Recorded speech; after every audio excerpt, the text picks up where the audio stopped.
बिस्मिल्लाहिर्रहमानिर्रहीम, अस्सलाम वालेकुम, गुड मॉर्निंग। सिटी एट 10 में खुशामदीद। आई होप सो कि आपके दिन का आगाज बेहतरीन हुआ होगा, बामकसद हुआ होगा और पुरसुकून हुआ होगा। और कहते हैं कि अगर मंडे हम फुली प्लान कर लें तो वीक के हमारे तमाम दिन अच्छे गुजरते हैं, जिसमें हमारा ट्यूसडे आ जाता है, वेडनेसडे आ जाता है, थर्सडे आ जाता है और सो ऑन सैटरडे भी हमारा अच्छा गुजर जाता है। बस कोशिश इस बात की करनी है कि आज का काम कल पर हरगिज मत छोड़ा जाए। और वैसे भी जिंदगी में अप्स एंड डाउन्स आते रहते हैं, हमें थोड़ा सा जिंदगी के साथ कंप्रोमाइज करना पड़ता है। तो आई होप सो कि आपने जो मंडे है वो फुली एनर्जी के साथ, पॉजिटिव वाइब्स के साथ इसका आगाज किया होगा और साथ ही साथ नाश्ता लाजमी किया होगा, क्योंकि नाश्ता अगर हम नहीं करते तो साथ जिंदगी के तमाम मामला जो है वो हमारे डिस्टर्ब होते हैं। अपनी सेहत का बहुत ज़्यादा ख्याल रखें, क्योंकि सेहत हज़ार नेमत है। अगर हम सेहत का ख्याल नहीं रखेंगे, हमारी पर्सनल लाइफ भी मुतासिर होगी, हमारी प्रोफेशनल लाइफ भी मुतासिर होगी और हमारा रिप्लेसमेंट आ जाएगा। तो कोशिश ये करें कि अपना भी बहुत ज़्यादा ख्याल रखें और अपने आसपास के लोगों का भी ख्याल रखें, क्योंकि ज़िंदगी इसी का नाम है और ये एक दफ़ा मिलती है और इसे अच्छे से स्पेंड करें। अब ज़िंदगी तो हमने प्लान कर ली, अब देखना है कि मौसम ने हमारे लिए क्या प्लानिंग की है। चलते हैं हमारे टूरिस्ट वेदर की सेगमेंट की तरफ। फैसलाबाद का मौसम आज कैसा रहेगा? मरियम रजा हमारे साथ मौजूद हैं। मरियम, बताइएगा कि फैसलाबाद का मौसम कैसा रहेगा, बारिश होगी या नहीं? तो शरीफ फैसलाबाद के मौसम के हवाले से बात करें तो शहर में गर्मी की शिद्दत आज बढ़ने लगी है। सूरज अपनी आबोताब के साथ चमक रहा है, जिसकी वजह से गर्मी की शिद्दत तो बढ़ी है, लेकिन दर्जा हरारत में इजाफा भी होता हुआ दिखाई दे रहा है।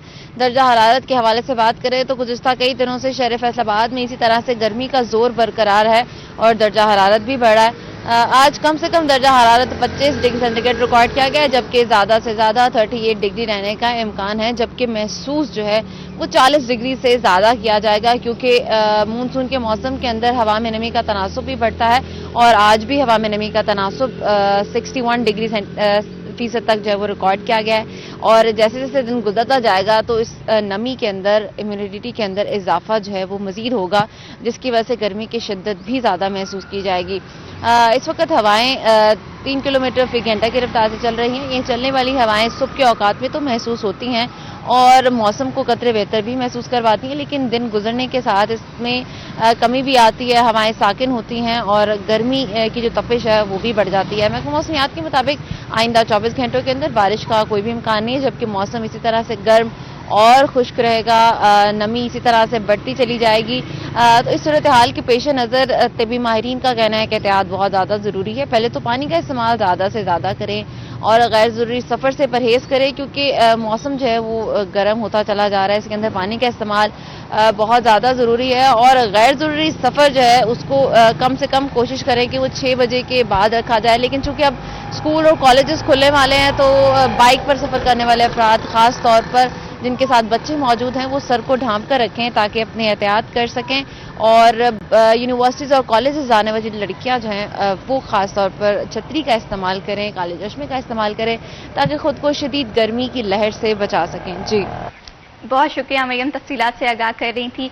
मौसम के प्लानिंग के हवाले से तो हमने बात कर ली, अब बात करते हैं कुछ पाकिस्तान की मईशत के हवाले से।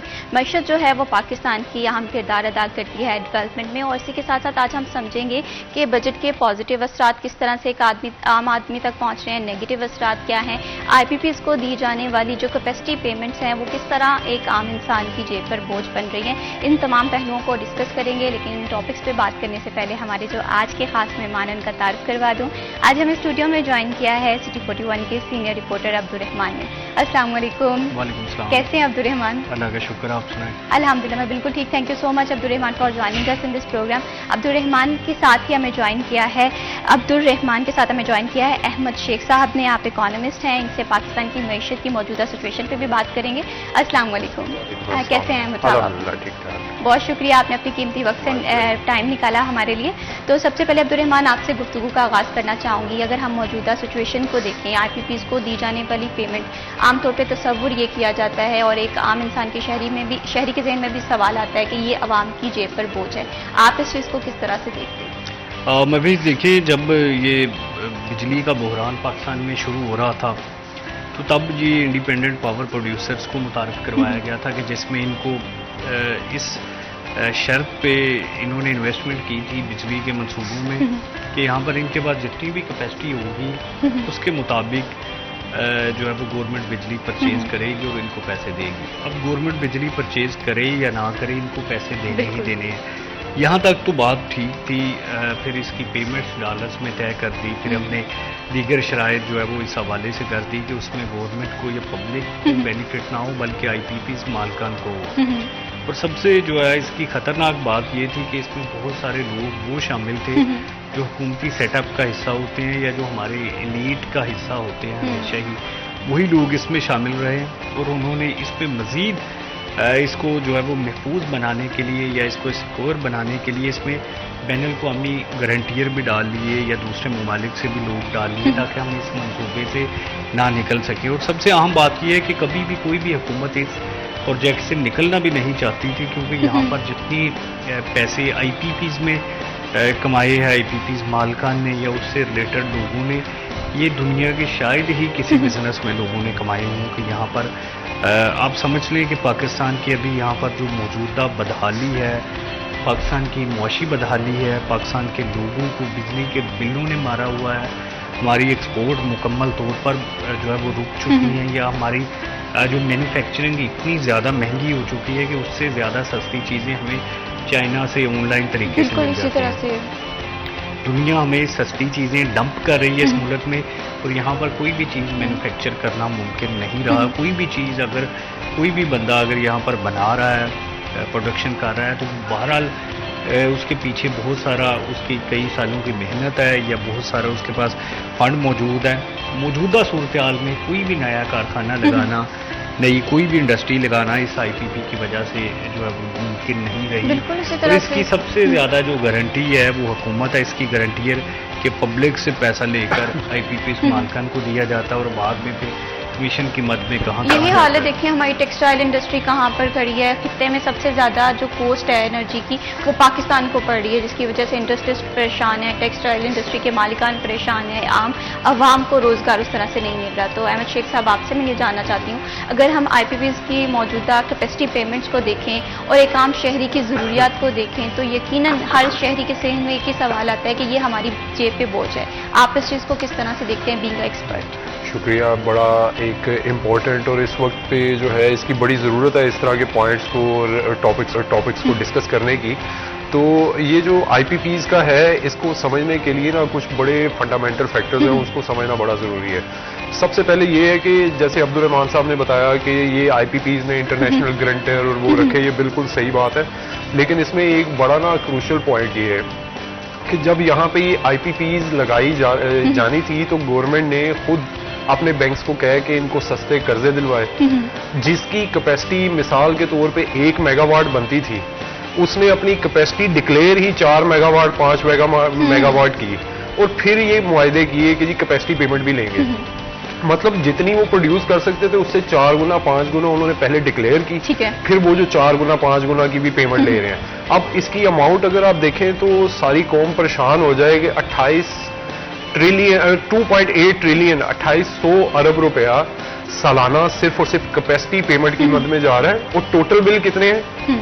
3.7 ट्रिलियन। बस मतलब कि अगर आप इसके, वो मैं नंबर्स देख रहा था और मैं एक दफा हैरान रह गया कि जो बिजली प्रोड्यूस की गई है वो सिर्फ 12% की गई है, और जो बाकी 88% है वो कैपेसिटी पेमेंट की मद में है। और अगर अमाउंट में देखा जाए तो तीसरा हिस्सा बिजली की कीमत बनती है पर यूनिट। सही। मतलब अगर हम ये कैपेसिटी पेमेंट वाला मसला हल कर लें तो सिर्फ 18 से 20 रुपए फी यूनिट हमें बिजली मिलेगी, और इसमें डिस्ट्रीब्यूशन चार्जेस भी शामिल है, इसमें सेल्स टैक्स, इनकम टैक्स, सारी लेवीज शामिल है। और अगर बाकी की अमाउंट आप देखें तो 40 रुपए तकरीबन फी यूनिट हम कैपेसिटी पेमेंट की मद में दे रहे हैं। तो ये एक बहुत बड़ा गैप है। और फिर इससे भी जुल्म अलग जो हुकूमत कर रही है वो ये है कि इस पे कोई टैक्स नहीं है। मतलब ये IPPs अपनी जो इनकम है उस पे कोई टैक्स नहीं देते, वो एग्जेम्प्टेड है। ठीक है। उस पे वो टैक्स किस पे देते हैं? जो उन्होंने अलग इन्वेस्टमेंट की हुई है, कोई डिविडेंड के लिए, कोई मार्केट में इन्वेस्ट किया, उस पे कैपिटल गेन पे जो रेगुलर टैक्स रेट है ना वो चार्ज होता है, इनकम टैक्स भी नहीं है। मतलब अगर हम सिर्फ इन पे इनकम टैक्स चार्ज कर दें कैपेसिटी पेमेंट पे तो 1000 अरब रुपए तक हम तकरीबन टैक्स इजाफी, मतलब 14,000 अरब का हमारा बजट है टोटल, तो हम 1000 अरब उसका 10% पूरे बजट का सिर्फ और सिर्फ आईपीपी से ले सकते हैं, लेकिन क्योंकि ये बड़े लोग हैं, इसमें तमाम हुकूमतों के स्टेक होल्डर शामिल रहे हैं, तो हम नहीं कर पा रहे। शेख हमद साहब, यहाँ पर ये भी देखना पड़ेगा कि हमारे यहाँ रिलीफ जो है वो सिर्फ और सिर्फ मालिकान के लिए, आईपीपीज के लिए, लेकिन एक आम शहरी है वो टैक्स भी पे कर रहा है, सैलरीड पर्सन भी टैक्स पे कर रहे हैं, मैं आप हम सब लोग टैक्स पे कर रहे हैं। लेकिन जो मौजूदा सिचुएशन है उस अकॉर्डिंग, जिस तरह अभी आपने बात की है कि बिजली जो है उसका बहुत कम परसेंट जो है वो एक आईपीपी से लिया जा रहा है, बाकी तमाम तर हमारे जो पैसे हैं वो जा रहे हैं। तो अब्दुर्रहमान, मैं आपसे ये जानना चाहती हूँ, आम शहरी से आपकी भी गुफ्तगू हुई होगी, मैं भी अक्सर डिस्कशन करती रहती हूँ, तो वो तो बहुत परेशान है। किस तरह से एक आम इंसान की लाइफ मुतासिर होती हुई दिखाई दे रही है आपको? अब मैं भी अक्सर बात की जाती है कि यहाँ पर माफियाज इतने ताकतवर हैं पाकिस्तान में कि अब जो इटालियन माफिया की बात की जाती थी या जो कहा जाता था कि हर दौलत के पीछे जुर्म है, जो बाल्जाक ने कहा, तो ये चीज़ें अब हमें यहाँ पर नज़र आती हैं कि वाक़ता नहीं कुछ ऐसा है। जैसे अभी ये शुगर मिल्स मालिकान ने 15 दिनों में को 300 अरब रुपए कमा लिया, इन लोगों की जेबों से निकाला है, मतलब। और अभी मज़े की बात यह है कि किसानों को पेमेंट्स देने वाली है, सीपीआर दिया जाता है कि ये आपका बाद में आपके पैसे दे देंगे, या फिर चीनी उस गन्ने के बदले चीनी महंगे दामों दे दी जाती है कि ये आपका गन्ना है और ये पिछली चीनी ले जाए और अपने पैसे पूरे कर लें। अभी तक ये नवंबर में अगला क्रशिंग सीजन शुरू हो जाएगा और अभी तक किसानों के पैसे बाकी हैं, और 300 अरब रुपया महज ये इम्पोर्ट और एक्सपोर्ट के चक्रों में चीनी मालिकान ने कमा लिया है, जिस पर ये रिपोर्ट जब शहबाज शरीफ को दी गई, जिनकी अपनी ही कई शुगर मिल्स हैं, तो उन्होंने कहा कि मैं जो है वो शुगर मिल से बस टकराने वाला हूँ अगर मुझको पकड़ ना लिया गया तो। मतलब ये फिर यही बात होती है कि अब यहाँ पर माफिया इतने बड़े हो चुके हैं कि ये कुछ साल पहले तक ये चीज़ें ढकी छुपी होती थी कि यहाँ पर जो भी वारदात डाली जाती थी बारीक अंदाज में डाली जाती थी, अब वो सरेआम आ गए हैं। अब उनको किसी चीज़ की परवाह नहीं है, वो कहते हैं कि अगर नौजवान मायूस होकर मुल्क छोड़ते हैं तो छोड़ जाएं। आप इमेजिन करें कि 25 करोड़ पब्लिक यहाँ पे और 1 करोड़ पाकिस्तानी मुल्क छोड़ के जा चुका है इस माफिया के हाथों। नौजवान मायूस हो चुके हैं क्योंकि यहाँ पर ना तो उनको उस डिग्री के एवज मुनासिब मेहनत का मुआवजा मिलता है, ना ही उनके कहीं पर अपना कोई कैरियर नज़र आता है, क्योंकि यहाँ पर जितने भी कैरियर हैं वो सारे के सारे पोलिटिसाइज हो चुके हैं। तो ये नौजवान इसी वजह से मायूस होकर बाहर ममालिक में जा रहा है कि उनको अपना यहाँ पर फ्यूचर की कोई भी सिक्योरिटी नज़र नहीं आती, क्योंकि वो हो भी कैसे सकता है कि यहाँ पर एलीट है, अगर उनकी शुगर मिल्स हैं तो वो उस पर दिहाड़ियाँ लगा रहे हैं और वो अरबों रुपए की दिहाड़ियाँ, अगर आईपीपीज बनाई हुई हैं तो उस पर दिहाड़ियाँ लग रही हैं और वो अरबों खरबों रुपए की दिहाड़ियाँ। जैसे शेख साहब ने कहा कि 1 साल में 250 अरब रुपया कैपेसिटी चार्जेस की मद में जा रहा है। और फिर मज़े की बात यह है कि उनको ही बचाने के लिए इन्होंने पाकिस्तान में सोलर भी शुरू कर दिया। बिल्कुल इसी तरह से आम आवाम को रिलीफ देना बहुत ज़्यादा ज़रूरी है, क्योंकि अब ख्वाहिशात से बढ़कर बात ज़रूरियात पे चली गई है। अगर एक इंसान की ज़रूरियात नहीं पूरी होंगी, बेरोज़गारी होगी, तो यकीनन ज़िंदगी चलाना जो है वो बहुत मुश्किल हो जाएगा। बजट के पॉजिटिव इम्पैक्ट पे भी बात करेंगे, लेकिन यहाँ पर वक्त को एक छोटी सी ब्रेक कहीं मत जाइए, हमारे साथ चलिए।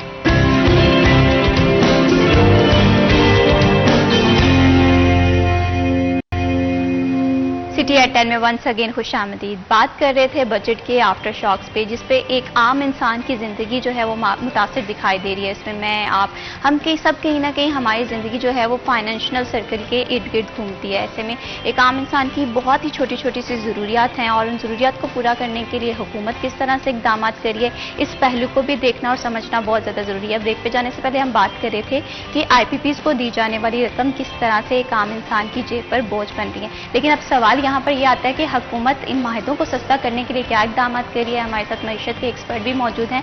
अहमद शेख साहब, आपसे ये जानना चाहती हूँ कि हुकूमत ने तो माहिदे कर रही है, ठीक है, और कैपेसिटी पेमेंट्स भी हम लोग दे रहे हैं जो कि नहीं देनी चाहिए। अब इन्हें सस्ता करने के लिए, आवाम को रिलीफ देने के लिए क्या क्या इकदाम करने की ज़रूरत है या हो रहे हैं आपकी नज़र में? जी, हुकूमत ने अभी रिसेंटली अनाउंस किया था कि हम जो पुराने IPPs हैं ना, जिनको मतलब 15 साल 10 साल 15 साल से ज़्यादा का वक्त गुजर चुका है, तो एक तो उनकी मशीनरी पुरानी हो चुकी है, उनकी मैन्युफैक्चरिंग जो कैपेसिटी है, प्रोडक्शन कैपेसिटी है, वो बहुत कम हो चुकी है। तो उनके साथ हम मुआहदे ख़त्म करेंगे, मतलब अर्ली रिटायरमेंट करेंगे उन सारे मुआहदों को। तो अनाउंस भी किया हुआ है, उस पर काफ़ी सारी कंपनीज ने एग्रीमेंट भी किया है। 1-2 कंपनीज ने स्टे लिया है कि नहीं ये हम नहीं करेंगे। जैसे हबको है, हब पावर कंपनी, सबसे बड़ा एक इंडिपेंडेंट पावर प्लांट वो है जिसमें चाइनीज इन्वेस्टमेंट भी है। तो उन्होंने कहा जी हम ये नहीं करेंगे। तो बाकी तकरीबन काफ़ी सारी कंपनीज ने एग्री कर ली है, बट ऑन पेपर है अभी तक ये, एग्जीक्यूशन उसकी नहीं है। अभी भी उनको कैपेसिटी पेमेंट जा रही है, उनको जो इंटरेस्ट लेट पेमेंट सरचार्ज है वो भी जा रहा है, और वो सारा कुछ चल रहा है। लेकिन वो जब एक्चुअल एग्जीक्यूशन होगी फिर हम देखेंगे, क्योंकि जिस दिन ये हो गया, मैं आपको बता रहा हूं कि फिर बिजली का फी यूनिट 20 रुपए बगैर किसी वो 200 वाला स्लैब, 300 वाला slab, high peak hours, off peak hours, ऐसा कोई चक्कर नहीं होगा। गवर्नमेंट इस पे 50% तक टैक्सेस मजीद भी ऐड कर ले, फिर भी 30 रुपए का यूनिट मिलना चाहिए। तो जब ये नंबर्स नजर आएंगे फिर हम बात करेंगे। हाँ, बाकी कहते हैं उम्मीद पे दुनिया कायम है। अगर शायद ये अगर इम्प्लीमेंटेशन हो जाती है, शायद क्या यकीनन होनी भी चाहिए, आम इंसान को रिलीफ मिलना चाहिए। तो अब्दुल रहमान, बजट तो जैसे ऑलमोस्ट 1 महीने से ज्यादा टाइम हो गया बजट अनाउंस हुए, उसके आफ्टर शॉक्स हमें अभी महसूस हो रहे हैं। पेट्रोलियम मसनूआत की कीमतें बढ़ने के हक में हों, या जिस तरह से भी एक आम शहरी की जिंदगी बहुत मुतासिर हो रही है। लेकिन अब बात करते हैं थोड़ी सी पॉजिटिविटी के हवाले से, आपको इस बजट का पॉजिटिव पहलू क्या लगा?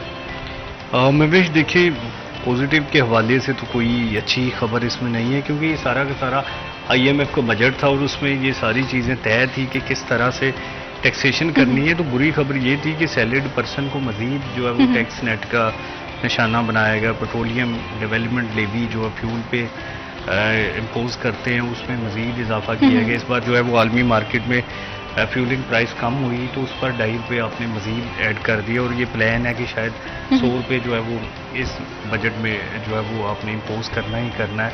तो अभी जो फ्यूल है, जैसे शेख साहब ने कहा है कि बिजली का यूनिट 20 रुपये में पड़ सकता है, तो अभी जो फ्यूल है अगर इसको टैक्सेशन से पाक कर दें तो 130 रुपये लीटर जो है वो पेट्रोल भी पड़ेगा हर मोटरसाइकिल वाले को, हर गाड़ी वाले को। अब मसला ये है कि टैक्सेस के ऐसे नेटवर्क में हम धंसे हुए हैं या फंसे हुए हैं जिसका गारंटियर IMF भी है, जिसकी गारंटियर गवर्नमेंट भी है, और उसका फ़ायदा थोड़े से महज जो है वो चंद % एलीट है उसको हो रहा है, और बगैर मेहनत के हो रहा है। एक होता है ना कि कोई इंडस्ट्री, जैसे कोई भी टेक्सटाइल इंडस्ट्री है, उससे फ़ायदा कमाता है। तो इस तरह के जो प्रोजेक्ट होते हैं ये अगर कहीं बाहरले ममालिक में हों और एक्सपोज हो जाएं तो इनको हम स्कैंडल कहते हैं, इनको हम स्कैम कहते हैं। इसकी बड़ी सख्त सज़ाएँ भी होती हैं कि बगैर किसी भी मेहनत के आप जो है वो IPPs को 250 अरब रुपये तक दे रहे हैं, बगैर किसी भी मेहनत के शुगर मिल्स मालकान 300 अरब रुपये की दिहाड़ी लगा गए हैं, बगैर किसी मेहनत के जो है वो पेट्रोलियम प्रोडक्ट्स इंपोर्ट करने वाले जो है उस पर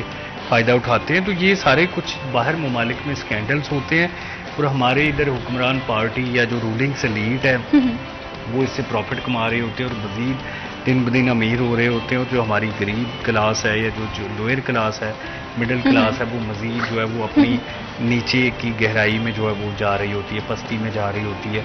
अब मैं आपको ये बताऊं कि लोगों के लिए बिजली का बिल अदा करना गर्मी के महीनों में सबसे बड़ा चैलेंज है। 200 यूनिट पूरा ना हो जाए इसके लिए घरों में लड़ाइयाँ लग रही हैं। 2 अगर घर फैमिलीज़ रहती हैं तो बहुत सारी फैमिलीज़ की स्प्लिट इस वजह से हुई है कि वो बिजली का यूनिट 200 यूनिट से बढ़ गया और उनके लिए देना मुमकिन नहीं रहा, तो भाई आपस में लड़ पड़े।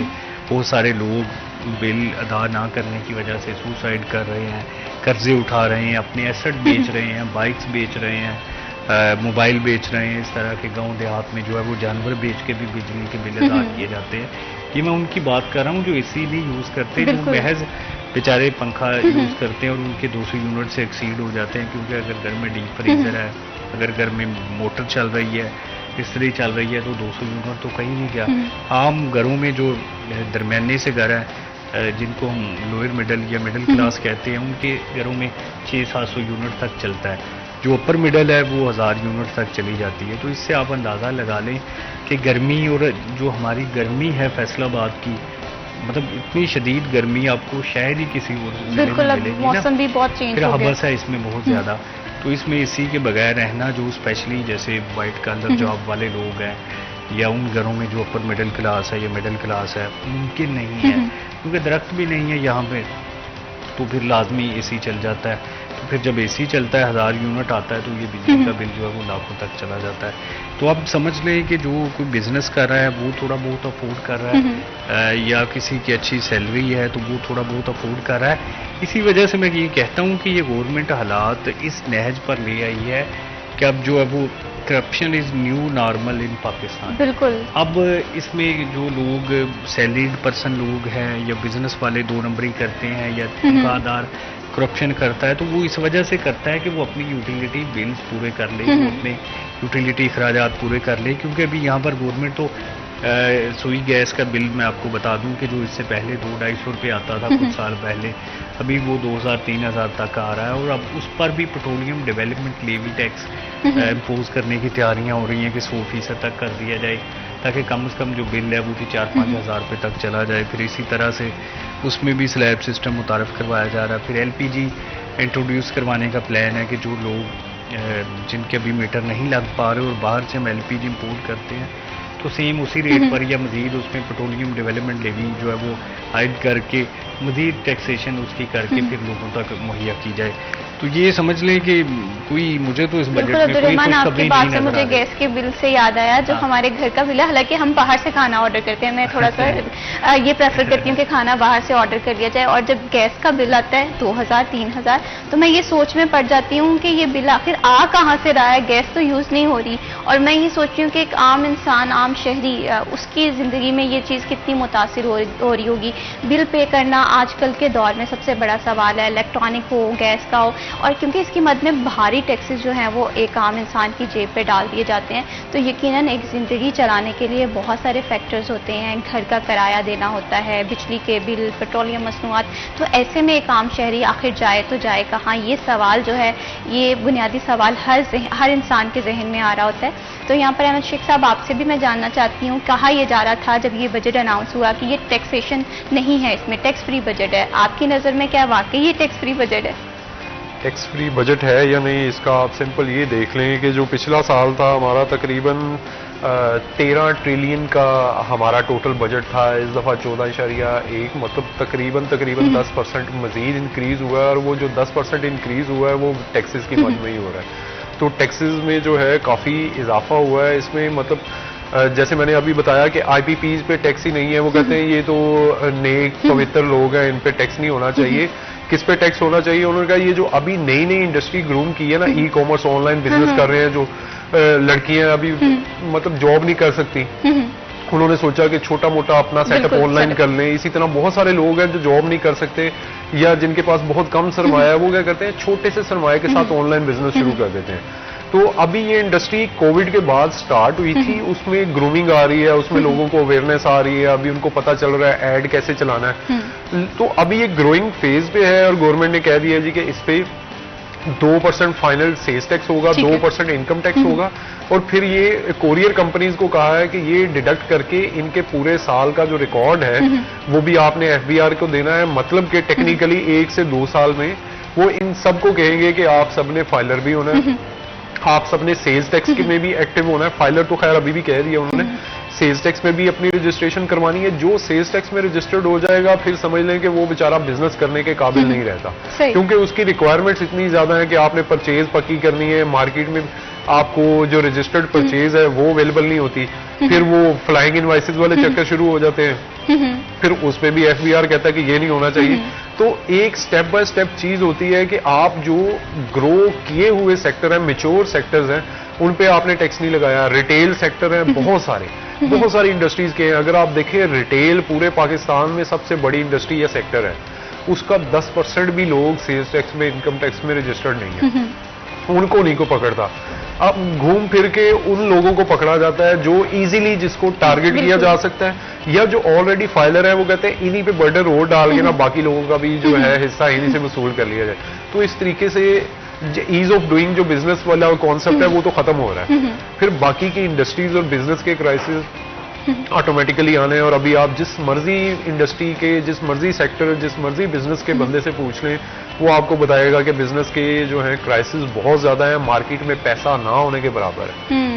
अब ये इसी वजह से जो पाकिस्तान में सालाना 7.5 से 8 लाख लोग हिजरत कर रहे हैं दूसरे ममालिक में, जिसमें 70% सबसे ज्यादा सऊदीया में जा रहे हैं। अब उसकी वजह यही है, जब सारा ब्रेन ड्रेन होगा, पढ़े लिखे लोग, काबिल लोग वो मुल्क से बाहर जाते जाएंगे, और आप लोग ECL में नाम डाल डाल के जो करप्ट, चोर और वो जो बदमाश, कातिल लोग हैं, मुजरिम किस्म के लोग हैं, जुराइम पेशा, आप उनको रोकते जाएंगे तो फिर अब वही वक्त आ रहा है कि पाकिस्तान में सबसे ज्यादा जुराइम पेशा लोग रह गए हैं, जो काबिल पढ़े लिखे प्रोफेशनल लोग हैं, वो मुल्क से बाहर चले बिल्कुल गए। इसी तरह से नौजवान नस्ल इतनी मायूस हो चुकी है, जाहिर सी बात है रोजगार नहीं है, और एक तरफ अगर आप जॉब अपॉर्चुनिटीज नहीं क्रिएट करें तो वो लोग हैं जो अपना बिजनेस स्टैब्लिश करने की कोशिश Agree. कर रहे हैं, उनकी जेब पे आप टैक्सेस अदा करें। इन्हें तो चाहिए था कि स्मॉल इंडस्ट्री को ग्रो करने के लिए Grow करने प्रोजेक्ट्स के लिए, लेकर आते। बिल्कुल। तो अब्दुर्रहमान आपसे भी मैं जानूंगी कि इस पे क्या आपकी राय है, क्योंकि मैं ये समझती हूँ कि अगर हम बिजनेस एंटरप्रेन्योरशिप को थोड़ा सा कॉमन कर दें, बल्कि यूथ को इतना अवेयर करें,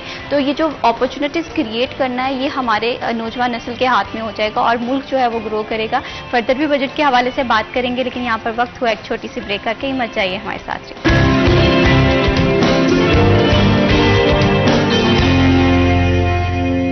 सिटी एट 10 में वंस अगेन खुश आमदीद। बजट के हवाले से बात कर रहे हैं, पाकिस्तान की मईशत के लिए कौन कौन सी बड़ी सनतें छोटी से हम किरदार अदा कर सकती हैं, उन्हें एम्पावर करने के लिए क्या काम किया जा रहा है और किस तरह से उन्हें बेहतर किया जा सकता है, इन तमाम टॉपिक्स पे हम गुफ्तगू कर रहे हैं। ज़राअत जो है वो पाकिस्तान की पहचान भी है, लेकिन हम देख रहे हैं कि लास्ट 1 या 2 ईयर्स से सबसे ज़्यादा जो है वो ज़राअत में क्राइसिस आ रहे हैं। इन्हें हल करने के लिए क्या इकदाम किए जा रहे हैं, इस बजट में ज़राअत को किस तरह से हिस्सा दिया गया है। अब्दुर्रहमान, इसमें मैं आपका पॉइंट ऑफ व्यू जानना चाहती हूँ, क्योंकि हमारी पहचान ज़राअत से है। ज़राअत को एम्पावर नहीं करेंगे तो पाकिस्तान अपनी जो एक इमेज है बीइंग एग्रीकल्चर कंट्री वो खो देगा।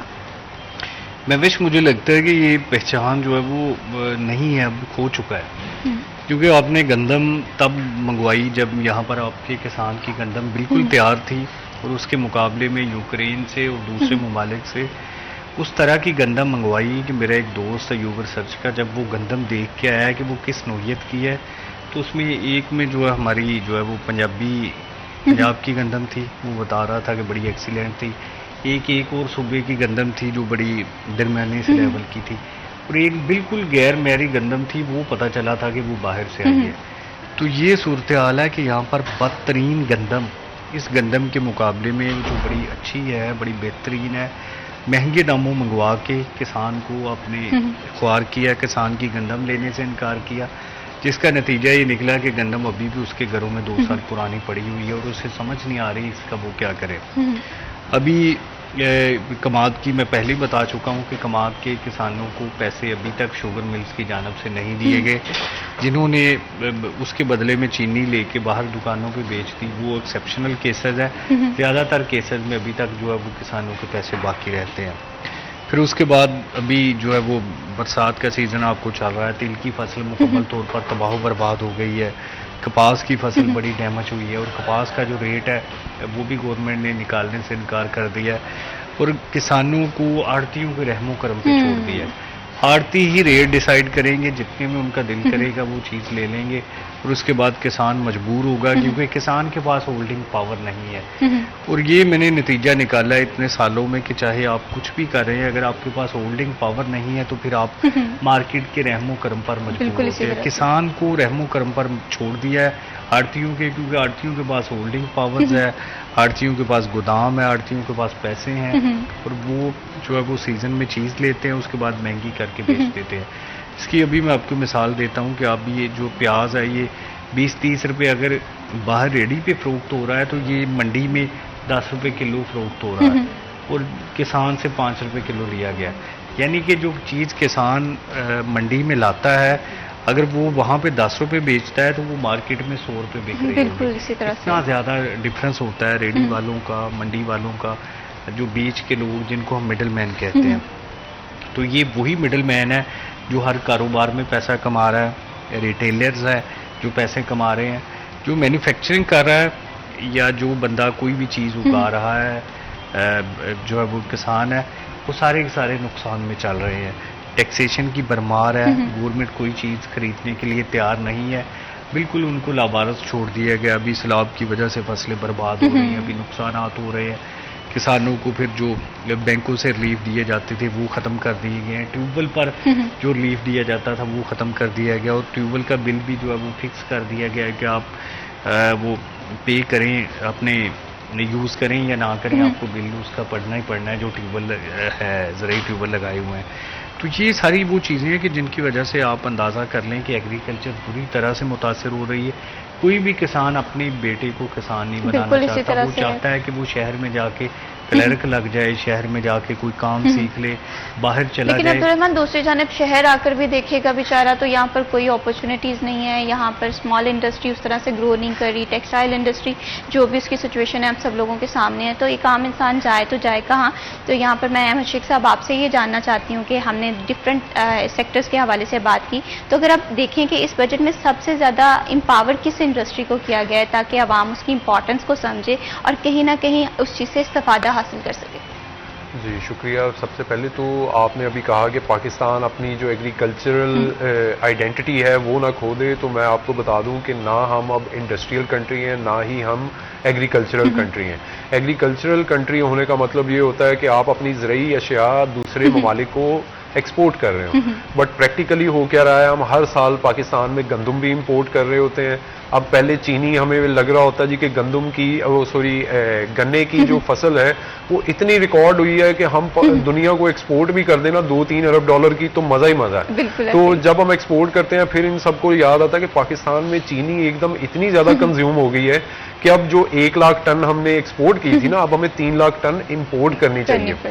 तो गवर्नमेंट उनको पहले एक्सपोर्ट करने पे टैक्स रिफंड देती है कि एंजॉय करें, आपको टैक्स की छूट है, और फिर जब इंपोर्ट कर रहे होते हैं फिर उस पर अगेन उनको स्पेशल कर्जे भी दिए जाते हैं, उनको स्पेशल फेवर्स दी जाती हैं और कहा जाता है कि आपकी ये जो इंपोर्ट की गई चीनी है इस पे ना हम कोई टैक्स लगाएंगे, ड्यूटीज फ्री होंगी, आप मार्केट में अच्छे रेट पे सेल करें। वो अपनी मर्जी से रेट लगाते हैं और वो मार्केट में सेल करते हैं।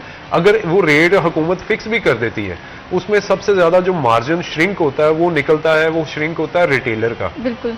जो मैन्युफैक्चरर या इंपोर्टर है उसने अपना ठीक ठाक दिहाड़ी लगा ली होती है। जैसे अभी अब्दुर्रहमान साहब ने बताया कि 300 अरब रुपया 400 अरब रुपया तो ऐसे ही उन्होंने बना लिया बैठे बैठे। तो एक तो ये है, दूसरा ये है कि गंदम क्या कोई भी हमारी है फार्मर किसी भी फसल का है, हमने उसको कोई सब्सिडी नहीं दी।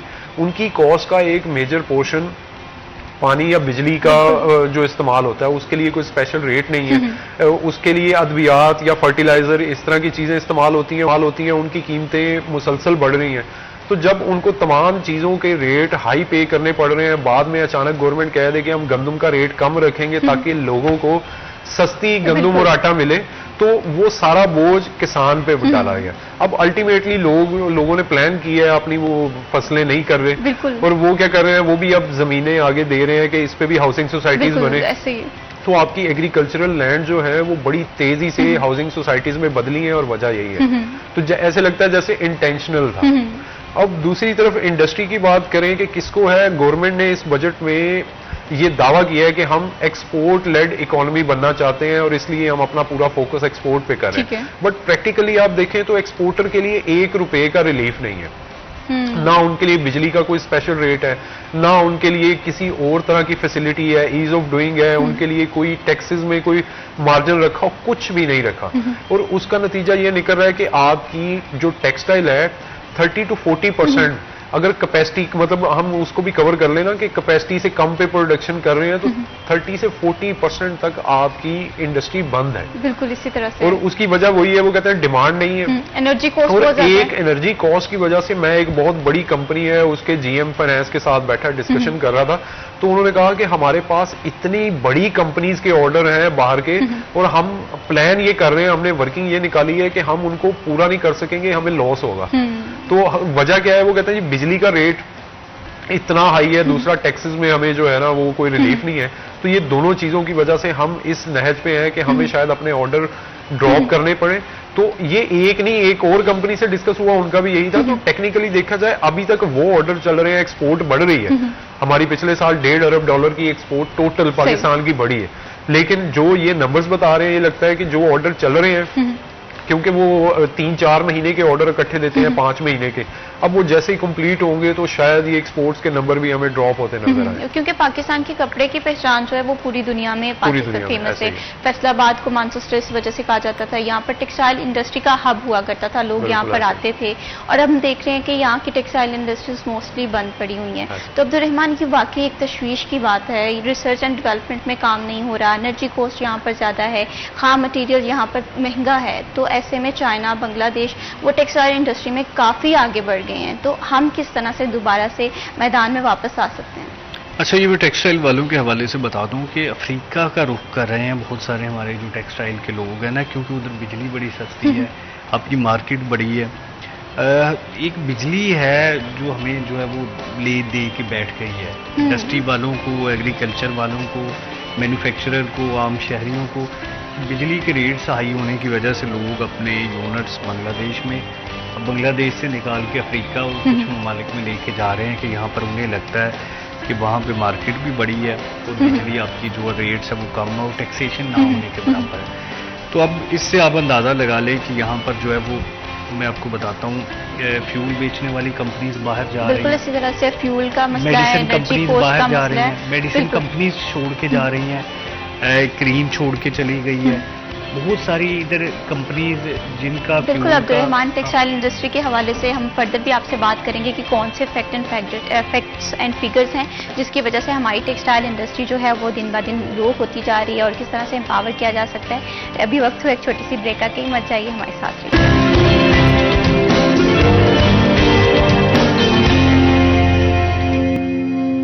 सिटी एट 10 में वंस अगेन खुश आमदीद। हमारे जो नाज़रीन हैं ये हमेशा हमारे लिए इम्पॉर्टेंट होते हैं और इनके लिए सबसे ज़्यादा इम्पॉर्टेंट दिन मेरे या आपके लिए सबके लिए होते हैं सालगिरह का दिन, और सालगिरह के दिन को शामिल कर सकते हैं हम अपने इस प्रोग्राम में सिटी एट 10 में। आप अपने प्यारों को विश कर सकते हैं। स्क्रीन पर आपको एक नंबर जो है वो दिया जाएगा, उसमें आप अपना नेम, अपना जो बर्थडे डेट है और साथ ही साथ वीडियो क्लिप्स बनाकर आप हमें भेजें। आपकी जो सालगिरह है वो बनेगी सिटी एट 10 का हिस्सा। और आज इरहा जो है वो अपनी सालगिरह मना रही हैं। सबसे पहले देखते हैं ये क्लिप। बात करते हैं कुछ फैसलाबाद के मसाइल के हवाले से हम बात कर रहे थे। टेक्सटाइल इंडस्ट्री जो है वो ग्रो करने की बहुत ज़्यादा ज़रूरत है क्योंकि ये फैसलाबाद की पहचान है, पाकिस्तान की पहचान है। तो अब्दुर्रहमान, ब्रेक पे जाने से पहले हम बात कर रहे थे कि कौन से फैक्ट्स एंड फिगर्स हैं जिनकी वजह से हमारी जो टेक्सटाइल इंडस्ट्री है वो ग्रो होने की बजाय दिन ब दिन हम देख रहे हैं कि पीछे जाती जा रही है। दो ही वजूहत हैं। एक तो बहुत ज़्यादा जो टैक्सेशन है इस पे वो लगाई गई है, एक्सपोर्टर्स के लिए रिलीफ मौजूद है, ताहम जो लोकल मैन्युफैक्चरिंग करता है वो बड़ी मुश्किल में है। और दूसरे नंबर पे सबसे बड़ा जो मसला है वो बिजली का है कि बिजली के बिल्स उनको बहुत ज़्यादा है। और फिर जो सोलर पे इन्वेस्टमेंट करते हैं कि सोलर पे चले जाएं, उसकी एक तो ह्यूज इन्वेस्टमेंट है, दूसरे नंबर पे फिर वो ज़्यादा आपको 8 घंटे का रिलीफ देता है कि जब सूरज चमकता होगा बाकी 16 घंटे आपके फिर भी वो वापडा के यूनिट पे चलेंगे, या फिर जो ग्रीन मीटर और प्लांट अमकान या बैटरीज रख के, वो एक बड़ी लंबी इन्वेस्टमेंट चली जाती है और उसकी इन्वेस्टमेंट जारी सी बात है अफोर्ड करना वो हर एक के लिए मुमकिन नहीं होता। बड़े इंडस्ट्रियलिस्ट तो काफ़ी हद तक खुद को सोलर पे शिफ्ट कर चुके हैं, लेकिन जो दरमियाने हैं या जो लोकल है उनके लिए इतनी ज़्यादा जो है वो पेमेंट्स मौजूद नहीं है। और फिर अब हुकूमत की भी ये कोशिश होती है, सोलर पे टैक्स बढ़ाया गया ताकि लोग सोलर पे ना जाएं, क्योंकि वफाकी वज़ीर जो है वो कई बार इस पे कह भी चुके हैं कि ज़्यादा लोग अगर बिजली परचेज करेंगे तो वो बिजली सस्ती होगी। तो ये भी एक गवर्नमेंट की बड़ी बहरहाल कन्फ्यूजन रही है कि कभी सोलर पे शिफ्ट करना, कभी लोगों को अपनी बिजली पे लाना। तो ये बीच की चीज़ें हैं जिनकी वजह से हालात यहाँ पर भी कम्युनिकेशन गैप हम देख रहे हैं और आवाम भी कंफ्यूज हो जाती है, आखिर जाएं तो जाए कहाँ, अपनी बिजली प्रोड्यूस करें या गवर्नमेंट की बिजली यूज़ करें। तो ये सवाल जो है ना ये आता है। हमारे यहाँ पॉलिसीज़ को ना लॉन्ग टर्म बेनिफिट्स के तौर पर नहीं देखा जाता है। अहमद शेख भी हमारी बात से शायद इत्तेफाक करें। तो मैं देखती हूँ कि पॉलिसी इधर से बन रही है, उसके बाद उसके थोड़ा सा आफ्टर इफेक्ट्स आ रहे हैं और फ़ौरन से चेंज हो गई है, बगैर किसी इम्प्लीमेंटेशन के एक्सपेरिमेंटल चीज़ें जो हैं वो लगा दी जाती हैं और जिसका हम असर देखते हैं कि हमारी इंडस्ट्री जो है वो ऊपर जाने के बजाय दिन ब दिन जो है ख़राब होती हुई नज़र आ रही होती है। आईटी सेक्टर के हवाले से अगर बात करें तो इस बजट में आप देख रहे हैं कि आईटी सेक्टर को थोड़ी प्रमोशन मिल रही है क्योंकि पूरी दुनिया जो है वो आर्टिफिशियल इंटेलिजेंस की तरफ जा रही है। आईटी सेक्टर को किस तरह से देख रहे हैं आप? आईटी सेक्टर के लिए भी कोई ख़ास इसमें बजट में नहीं है, मतलब उसको भी इसी तरह नॉर्मली जो है ना टैक्स नेट में लाया जा रहा है, उनको भी डिस्टर्ब किया जा रहा है। प्लस जो आईटी सेक्टर वैसे ना एक बड़ी ब्रॉड टर्म यूज़ कर रहे हैं, इसी में फ्रीलांसर्स भी हमारे कवर हो रहे हैं। मतलब जो आईटी सेक्टर की हम एक्सपोर्ट बता रहे होते हैं उसमें फ्रीलांसर्स की इनकम भी शामिल है। और पाकिस्तान पिछले साल मैं चेक कर रहा था, दुनिया की चौथी बड़ी जो फ्रीलांसिंग इंडस्ट्री है ना उसमें शामिल है, और ये एक बड़ा इम्प्रेसिव नंबर था। लेकिन उसके बाद हमारे इंटरनेट के इतने मसाइल हुए जिस वजह से वो फाइबर जो है वो डाउन हो गया पाकिस्तान में। इसके अलावा अपवर्क है, उसने हमें डाउनग्रेड कर दिया, और अब प्रॉब्लम ये है कि पाकिस्तान में बैठे जो लोग हैं वो बिड करते हैं, उनको ना उस तरीके से इंपॉर्टेंस नहीं दी जाती। वो कहते हैं इनके इंटरनेट के प्रॉब्लम होंगे, ये टाइमली अपना प्रोजेक्ट पूरा नहीं कर सकेंगे।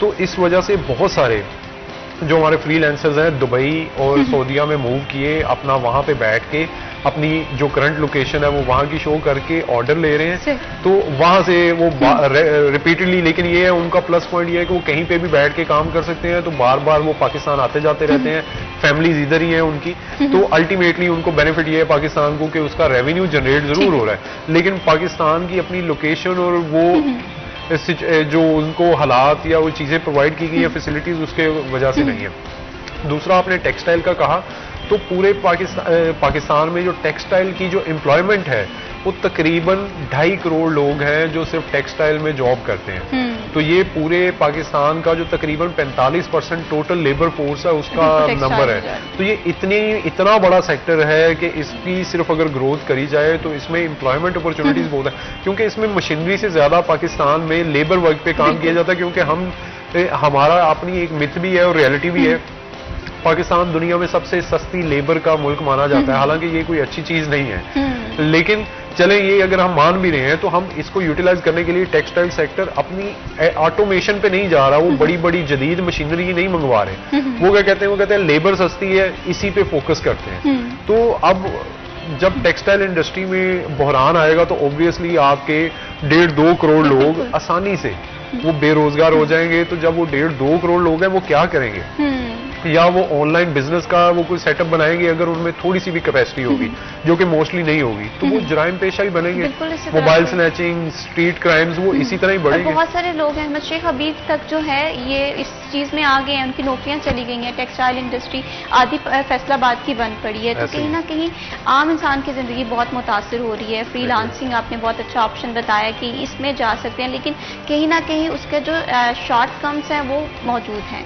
तो अगर हम ओवरऑल इस बजट को थोड़ा सा एनालिसिस करें तो आप इसका निचोड़ किस तरह से निकालते हैं? मैं आपको ना इसको सम अप कर देता हूं कि हुकूमत ने अभी भी दावा किया है, कॉस्मेटिक्स नंबर्स वो शेयर किए जाते हैं कि जी हमने जो बजट डेफिसिट है ना वो इतना कर दिया, तारीख की सबसे कम सतह पर आ गया, क्योंकि इकोनॉमी बड़ी ग्रो कर रही है। लेकिन प्रैक्टिकली देखा जाए ना तो पाकिस्तान का जो इंटरेस्ट रेट है वो इतना हाई है, और गवर्नमेंट ने पिछले 3 साल में 100 ट्रिलियन रुपीज कर्जा लिया है। बिल्कुल इसी तरह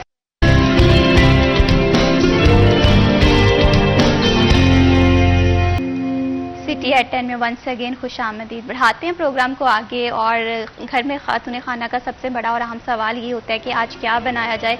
और जब आज पकाने और बनाने के हवाले से बात हो तो हमें कहीं ना कहीं सब्जियों के रेट्स के हवाले से भी आगाही होनी चाहिए। चिकन का रेट क्या है, तो आपकी इस ज़रूरत को आसान कर देते हैं। देखते हैं हमारे आज के भाव के सेगमेंट में कि आज भाव क्या है।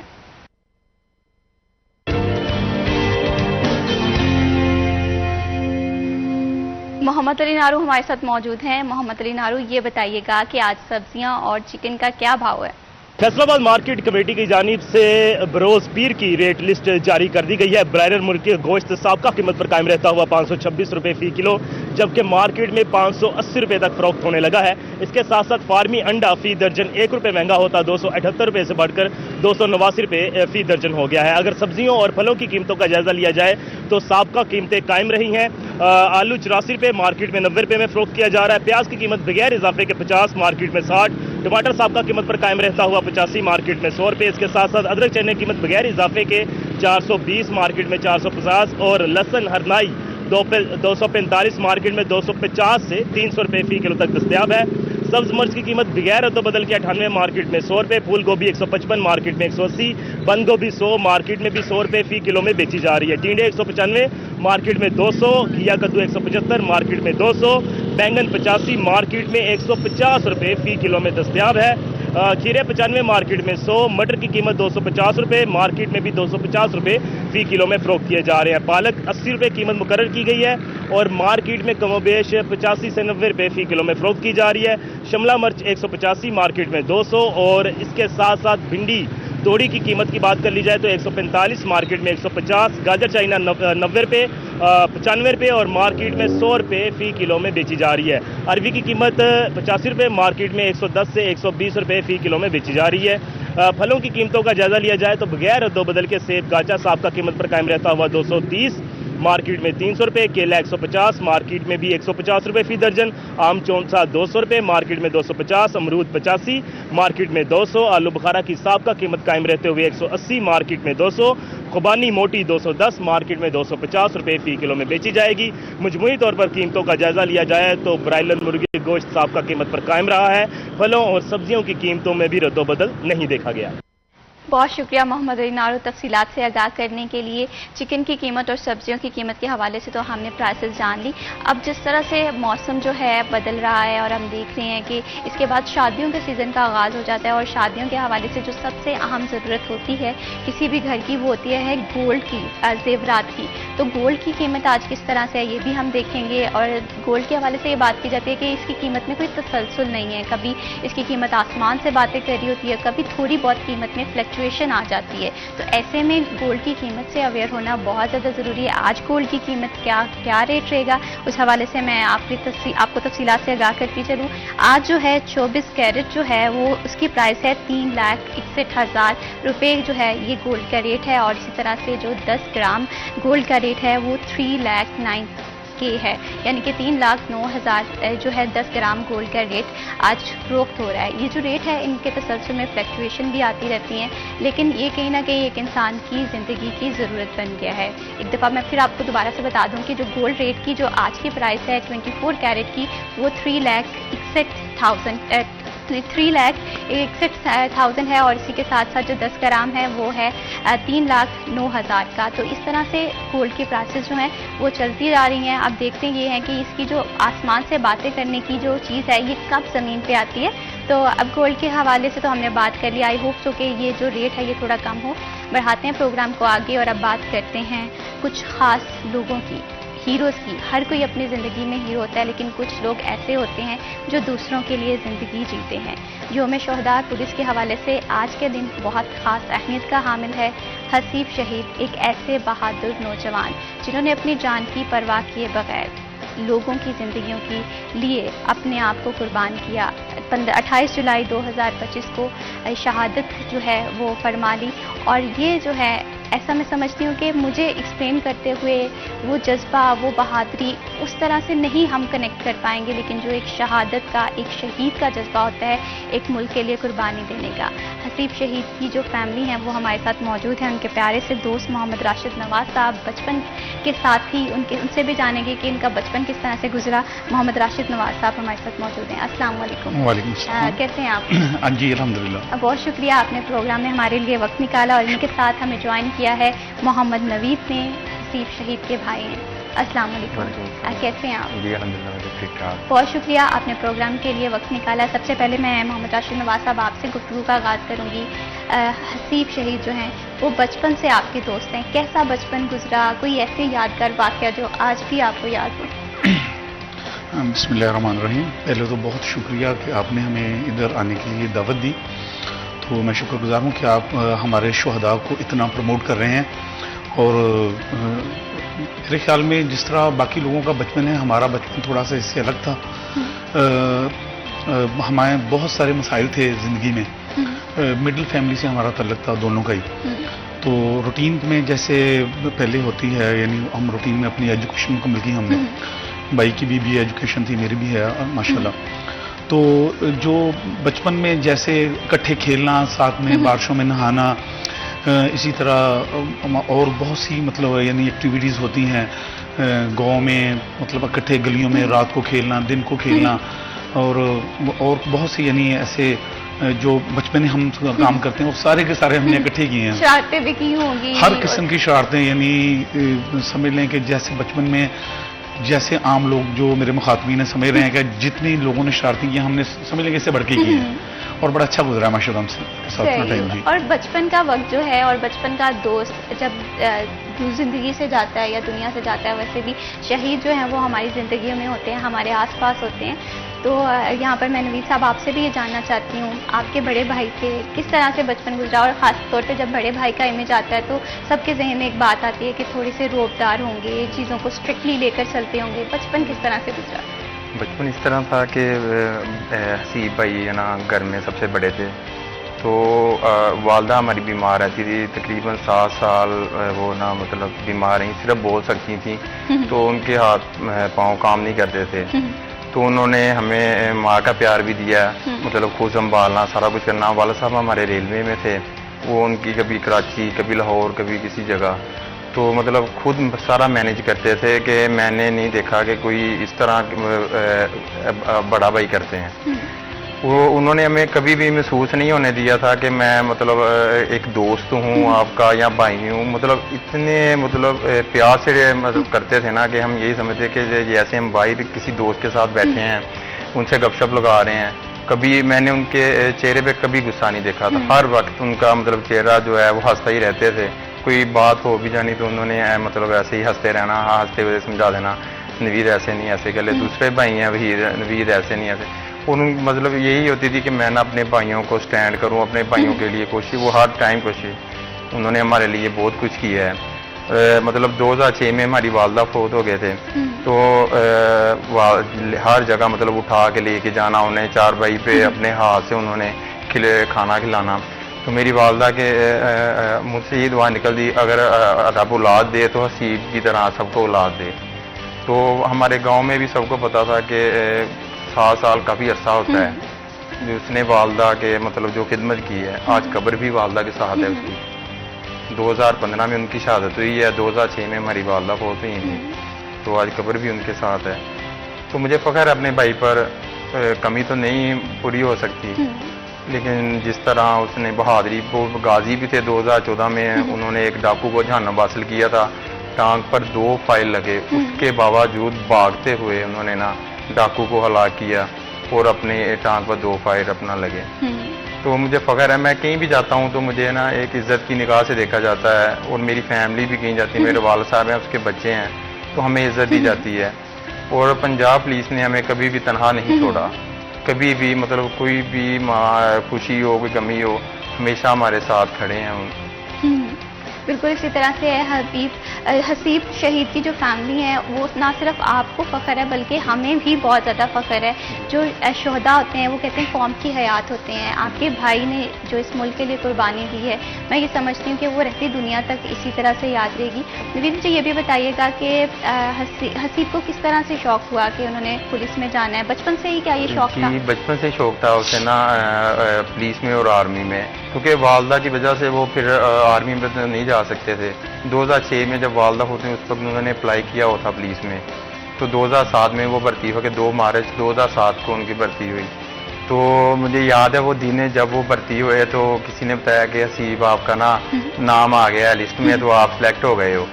तो साइकिल था उस वक्त भाई हसीब के पास, तो उसने साइकिल लिया घर से, तो पुलिस लाइन की तरफ निकल गए। वह मतलब रात का तकरीबन 8-9 बजे का टाइम था। 11 बजे के बाद वापस आए तो घर आए, मतलब उनके चेहरे पे उदासी और ऐसे मतलब ना आंसू घर बैठे हुए थे। तो कहते अगर आज वालदा जिंदा होती तो कितना मुझे खुशी महसूस होती। तो फिर इसी तरह बैठे हम भी थोड़े गमगीन हो गए। जाहिर बात है वालदैन के जो वालदैन है उनकी जगह तो कोई नहीं ले सकता। तो इस तरह मतलब उन्होंने ना आए हैं। फिर अगले दिन से मतलब उन्होंने पुलिस ज्वाइन की है। उसके बाद वो सरगोदे ट्रेनिंग में चले गए कुछ माह बाद ही। तो वो जब भी मतलब एक तो था ना कि उनके मतलब चेहरे मतलब माशाल्लाह जो यूनिफॉर्म में होते थे ना, तो ऐसे जैसे हम कहते हैं कि लोग भी कहते थे कि गबरू जवान जैसे हों, तो ऐसे कबड्डी भी खेलते थे। लेकिन मतलब जब टाइम मिलता था तो कबड्डी उनका जो है वो ज़्यादा टाइम कबड्डी को भी देते थे, कबड्डी भी खेलते रहे हैं। बिल्कुल इसी तरह से आपने बहुत खूबसूरत बात की कि जो वालिदैन है इनका नेमुल बदल नहीं होता, और ख़ासकर बड़ा भाई वो भी हसीब शहीद जैसे जिन्होंने फैमिली को सपोर्ट किया, अपने भाइयों को हमेशा मोटिवेट किया बेहतर ज़िंदगी के लिए, और आज भी उनके भाई और हम सब उन्हें याद करते हैं कि क्योंकि उन्होंने जो कुर्बानी दी है हमारे लिए, हमारे शहर के लिए, हमारे मुल्क के लिए, वो यकीनन जान से बढ़कर नजराना हम कुछ इससे बढ़कर नहीं पेश कर सकते। तो दोस्त भी उनके हमारे साथ मौजूद हैं, उनसे भी जानेंगे कि बचपन की सबसे यादगार शरारत किस तरह से रही, कैसा उनका एहसास था कि जब पहली दफ़ा वो पुलिस यूनिफॉर्म पहनकर उनके सामने आए। लेकिन यहाँ पर वक्त हुआ एक छोटी सी ब्रेक का, कहीं मत जाइए हमारे साथ।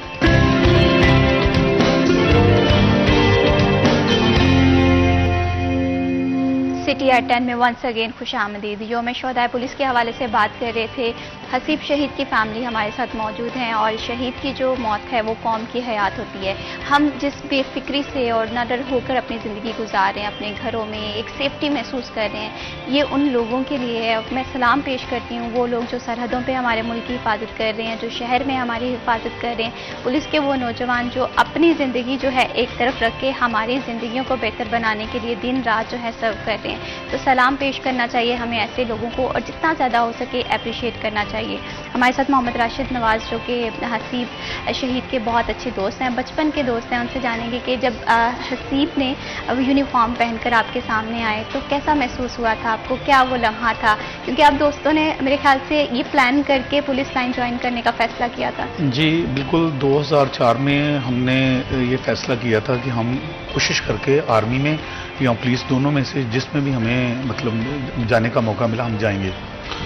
तो 2005 में मतलब हसीब की वालदा जो मोहतरमा थी उनकी तबीयत काफ़ी ज़्यादा ख़राब हो गई थी और घर के शदीद मसाइल की वजह से, यानी उनकी आप ये समझ लें कि कंडीशन इतनी ख़राब हो गई थी कि जो उनकी वालदा मोहतरमा थी वो खुद से वाशरूम नहीं जा सकती थी। तो जिस्म थोड़ा सा उनका भारी था और जो भाई की सिस्टर थी वो मतलब इस काबिल नहीं थी कि उनको उठा के लेके जा सकें। और आप महसूस कर सकते हैं यानी उस परेशानी को और उस मतलब टेंशन को कि वो अकेले ही अपनी वालदा को लेके जाते थे और बहनें थोड़ा बहुत साथ देती थी। यानी सिर्फ कॉलेज के बाद उनकी 24 आवर जो जिम्मेदारी थी उनकी वालदा की खिदमत थी। तो इसमें हमने फिर प्लान किया उनसे मतलब नहीं मतलब किया गया पुलिस में, मतलब उन्होंने नहीं ज्वाइन किया उस वक्त। तो फिर हमने एक्सरसाइज वगैरह शुरू की। उसके बाद जो रिक्वायर्ड थी पुलिस में जाने के लिए चीज़ें, यानी दौड़ वगैरह थी और मतलब छाती का वो पूरा होना ज़रूरी था। तो हम एक्सरसाइज इकट्ठे वगैरह करते थे। उसके बाद अल्लाह पाक ने वो दिन दिखाया 2007 में, हसीब भाई जो थे वो सिलेक्ट हो गए और जब वर्दी पहन के मेरे सामने आए तो वो मुझे दिन कभी नहीं भूलना। वो मेरी ज़िंदगी के यानी खूबसूरत 3 दिनों में से एक दिन था। तो मैंने उनको गले लगाया और हम दोनों भाई जो है ना वो हमने रोना शुरू कर दिया फुट फुट के। यानी वो मेरे गले मिलकर रो रहे थे और जो मैं उनके गले मिलकर रो रहा था। मसला ये था कि एक तो खुशी थी, जॉब की तो खुशी थी, दूसरा थी कि जो उनकी अपनी वालदा को उस मौके पे बहुत ज़्यादा मिस कर रहे थे कि काश यानी मेरी वालदा मुहतरमा होती तो आज का दिन देखती। तो वो यादगार लम्हा था हमारे लिए। मेरे ख्याल काफ़ी देर हमने ना, बंदा मुस्कुराता है लेकिन हम रो रहे थे और काफ़ी देर इस मामले पे ना हम रोते रहे। बाद में खैर बैठ गए और वो मेरे ख्याल में मेरी ज़िंदगी के यादगार 3 लम्हात में से एक है। मैं उसको कभी नहीं भूल पाया। बिल्कुल ऐसे ही है। और कुछ लम्हे जो होते हैं ना वो इंसान की ज़िंदगी में हमेशा याद ताज़ा करते रहते हैं। आपने बहुत ही खूबसूरत टाइम अपने दोस्त के साथ गुजारा है और यकीनन ये बहुत कम लोगों को एक अच्छा और मुखलिस दोस्त भी मिलता है। और जिस तरह से हसीब शहीद ने अपने वालदा की खिदमत की, ये जज्बा भी बहुत कम लोगों में मैं समझती हूँ कि होता है। और इसी के साथ साथ हसीब शहीद के नाम फैसलाबाद के जो डी ग्राउंड का रोड है, कॉलोनी है और इसी तरह से पुलिस लाइन में एक मेस भी उनके नाम किया गया है। कहीं ना कहीं हसीब जो हैं वो हमारी यादों में हमेशा रहेंगे क्योंकि उनकी जो कुर्बानी है मैं समझती हूँ वो कोई आम कुर्बानी नहीं है। नवीद, मैं आपसे भी ये जानना चाहती हूँ कि कोई यादगार लम्हा किस तरह से आपने महसूस किया? जाहिर सी बात है जब आप बाहर जाते हैं आपके लिए ये बात बाइसे फ़ख्र होती है कि आपको हसीब शहीद के भाई के तौर पे जाना जाता है। मेस उनके नाम से क्रिएट किया गया है, फैसलाबाद का एक रोड है जाना माना वो हसीब शहीद के नाम से है। कैसे फ़ख्र महसूस करते हैं आप? मुझे फ़ख्र भी है और खुशी भी है इस बात पे कि मेरे भाई ने अपने वतन की खातिर अपनी जान का नजराना पेश किया है। मुझे लास्ट टाइम याद है जब वो गाजी हुए तो टांग में फाइल लगे तो उनका चेहरा हंसते हुए, तो मुझे पता चला कि भाई सीप की ना टांगों में 2 फाइल लग गए हैं। तो वो वैन में नहीं गए, वो कहते यार मुझे कुछ नहीं हुआ, मैं बिल्कुल ठीक हूँ। तो मोटरसाइकिल पे बैठ के तो सिविल हॉस्पिटल गए हैं। उधर गए हैं तो वैसे ही हंसते वो कह रहे कि यार आप लेट जाएं, आप चेयर पे ना बैठे, ऐसे हो रहा है, ब्लीडिंग हो रही है। तो कह रहे यार मैं बिल्कुल ठीक हूँ। तो मुझे उस वक्त याद है सुहेल भी ताजिक साहब थे CPO, तो उन्होंने हसीब को गले लगाया। उन्होंने कहा मुझे फ़ख्र अपने इस जवान पर जिसने 2 टांगों पर फायर लगने के बावजूद अपनी दुआ मर्जी कायम रखी हुई है। तो अभी तक वो कह रहे हैं कि उसे महसूस ही नहीं कि मेरे फायर लगे हुए हैं। फिर वो ऑपरेशन थिएटर में ले गए हैं तो डॉक्टर साहब ने कहा है कि हमने एक मतलब जो गोली निकाल दी है, एक जो है वो टांग के अंदर रहेगी क्योंकि वो हड्डी के साथ टच हो गई है। तो मुझे याद है भाई इसी उन्होंने कहा है कि कोई इशू नहीं इसका अपना तो तकरीबन कोई 15 दिन उन्होंने रेस्ट की थी पहले मुकाबले के बाद। वैसे ही दोबारा मतलब कई दोस्त थे उनके, यार आप दफ्तर वगैरह में लग जाएं, ज़रूरी है। उन्होंने कहा कि जो मौत शहादत की मौत है वो मैं चाहता हूँ और मैं दुआ करता हूँ कि जब भी मुझे मौत है तो शहादत की मौत है। ये उनके दोस्त जो साल ड्यूटी करते थे उन्होंने मुझे बताया था कि हसीब कहीं भी कोई भी जाना हो, हर SHO की ख्वाहिश होती है कि यार हसीब के साथ कोई भी मामला होता तो हसीब के साथ वो डिस्कस करते थे। वो ब्रिलियंट एक बच्चा था, वो SHO जो भी होता है वो कह रहे थे एक ब्रिलियंट है हमारे लिए ना। वो कहीं रेड पे जाना हो तो हसीब को कॉल करनी। और उससे पहले मेरे एक वाक़या ये था कि 2011 में ना भाई हसीब का ना बाजू निकल गया था। तो बटाला कॉलोनी लगे हुए थे थाने में, तो रात के टाइम उन्होंने रेड किया है। तो हसीब ने मतलब दीवार के ऊपर प्लान करके ना तो एक डाकू था खतरनाक, उसको पकड़ लिया उन्होंने और बाजू वो नीचे बाजू निकल गया तो फील नहीं हुआ उन्हें। तो जब वो घर आए तो घर आके देखा तो काफ़ी ज़्यादा ना उनके बाजू पे सोजिश हो गई थी। तो अब उन्हें पूछा यार क्या तुम्हारे बाजू को क्या हो? कहते नहीं वैसे मैं गिर गया था, परेशान मतलब वो किसी को परेशान अपनी वजह से मतलब किसी को परेशान नहीं करते, कहते वैसे ही गिर गया। तो मतलब उठे, फिर बाहर उन्होंने मुझे उठाया, कहते अपना ना चलो आओ थोड़ा सा जाना है, काम जाना है किसी। तो मैं उठा, मैं चले गया साथ। हमारे गांव में वैसे जैसे देसी बंदे होते हैं उनको दिखाने चले गए। उन्होंने कहा कि आपका बाजू उतर गया है। उन्होंने कहा इसका हाल, उन्होंने बाजू पकड़ा ऐसे करके ना, ऐसे ना, हालांकि कोई और बंदा होता तो उसकी मतलब आवाजें निकलनी है चीखें वगैरह से, लेकिन उन्होंने नहीं महसूस ही नहीं करवाया कि मेरा बाजू उतरा हुआ है। तो ऐसे की तो अपना उन्होंने पट्टी वगैरह उन्होंने कर दी। उन्होंने कहा ठीक है आप चले जाएं और वो हल्दी वगैरह का अपना लेप कर दिया। तो अगले दिन वो ड्यूटी पे चले गए। मतलब वो कहते थे कि अब ड्यूटी इज ड्यूटी। जो थे वो थे कि वो ड्यूटी पे नो कंप्रोमाइज, ड्यूटी पे कंप्रोमाइज नहीं करते थे। और मुझे वो याद है दीने के उनके जो दोस्त हैं थे वो ये उन्हें उस्ताद कहते थे। तो वो कि ये हमारे उस्ताद हैं। जैसे ये लास्ट टाइम मतलब जो इनका 2015 में शहादत हुई है तो ये रूटीन की गश्ते निकले ही थे। तो मतलब अपना ना होटल 1 वाले रोड पे गए हैं। उन्होंने कहा यार आ जाएं चाय शाय पीते हैं, होटल से उधर करीब है। तो ना जब गुजरे हैं गाड़ी उस वक्त खड़ी हुई थी। ठीक है। तो उन्होंने कहा कि गाड़ी इधर खड़ी है ना, गाड़ी जो 7 लड़के थे शुएब अपना मुस्तफ़ा और जिशान, ये 3 अपना थे भाई के साथ। उन्होंने कहा भाई सीने ने कहा कि ना यार ये ना गाड़ी ना मशकूक है, चेक कर लें। उन्होंने कहा यार उस्ताद कोई नहीं यार अपना चलते हैं चेक कर लेते हैं। साथ ही होटल था। वापस आए तो अपना ना वैसे ही आए तो गाड़ी फिर वहीं खड़ी हुई थी। तो भाई ने अपना पिस्टल निकाला और पिस्टल क्योंकि उनका अपना ज़ाती एक पास उन्होंने अपना रखा हुआ था। दूसरे जो भाई शुएब थे अपना जिशान थे मुस्तफ़ा थे उनके पास सरकारी राइफल थी। तो मतलब ये इन्होंने गए हैं उनके पास जाके दरवाज़ा नॉक किया है कि हमने तलाशी लेनी है। उन्होंने वो तो अंदर तैयार ही बैठे हुए थे पहले ही, क्योंकि उन्होंने स्कूलों में हमले करने थे। जिस तरह वो उनसे बरूद बरामद हुआ, मतलब जैकेटें खुद का जैकेटें हैंड ग्रेनेड बरामद हुए हैं। तो उन्होंने कहा हम भाई ने कहा तलाशी दें। उन्होंने कहा हम तलाशी देते हैं। ठीक है। उन्होंने फिर अंदर से ब्रेस्ट आया वो जो हसीब के सीने पे लगा।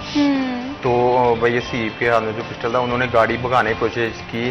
तो भाई हसीब ने जो ड्राइवर था उनका दहशत गर्दों का उसके फायर लग गया उसको। गाड़ी सामने टक्कर पे जाके लगी दीवार के साथ।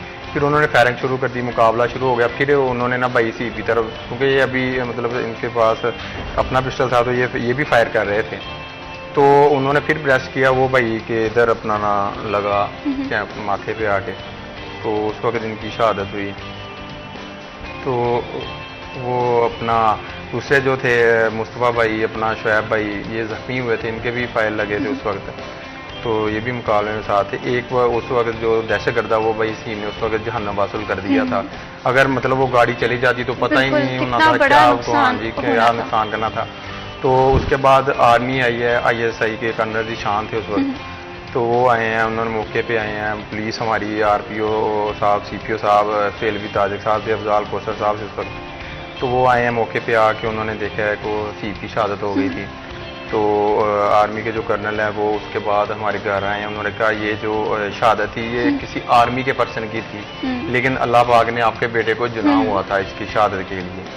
तो मुझे खुशी महसूस होती है कि जाना तो है एक दिन, सबने चले जाना है, लेकिन जिस तरह भाई हसीब की शहादत हुई है मुझे फख्र है उस पर। बल्कि हम सब लोगों को फख्र है। मैं ये बात कहूँगी कि शायद बहुत बड़ा वाकया या सान्या हो जाता अगर हसीब शहीद जो है वो बर वक्त इस चीज़ को नोटिस ना करते या आप सोचते कि चलें कोई बात नहीं बाद में चेक कर लेंगे, लेकिन वाकई एक बड़ी कार्रवाई से और एक उनकी शहादत जो है मैं समझती हूँ कि गोल्डन वर्ड्स में हम लोगों के दिलों में भी रहेगी, ज़िंदगियों में भी रहेगी, और बल्कि आने वाले वो लोग जो पुलिस में आ रहे हैं, आर्मी में आ रहे हैं, उनके लिए भी एक मोटिवेशन है। मैं यहाँ पर मोहम्मद राशिद नवाज साहब आपसे ये जानना चाहती हूँ कि आप दोस्त थे बचपन के, बहुत खुशी के मौके भी साथ में गुजरे, गमी के मौके भी, तो क्या कभी हसीब ने जिक्र आपके साथ किया था कि मेरे ये एम है पुलिस लाइन ज्वाइन करने के, मैं शहादत का रुतबा जो है वो बहुत बड़ा है तो मैं शहीद होना चाहता हूँ, ऐसी कोई डिस्कशन आप लोगों की हुई हो?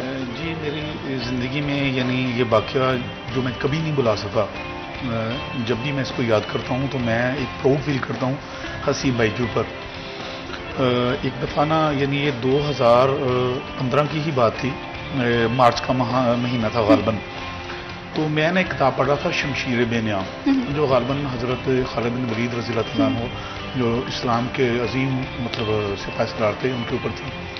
तो भाई ने पूछा यार क्या पढ़ रहे हो? मैंने कहा यार मैंने ये किताब पढ़ रहा हूँ। तो उन्होंने कहा दिखाएं ज़रा मुझे। मैंने उनको दिखाई, उन्होंने मेरे ख्याल 1 या 2 पेज पढ़े। उन्होंने कहा जब ये फारग हो जाए ना आप इससे तो आपने ये किताब मुझे देनी है।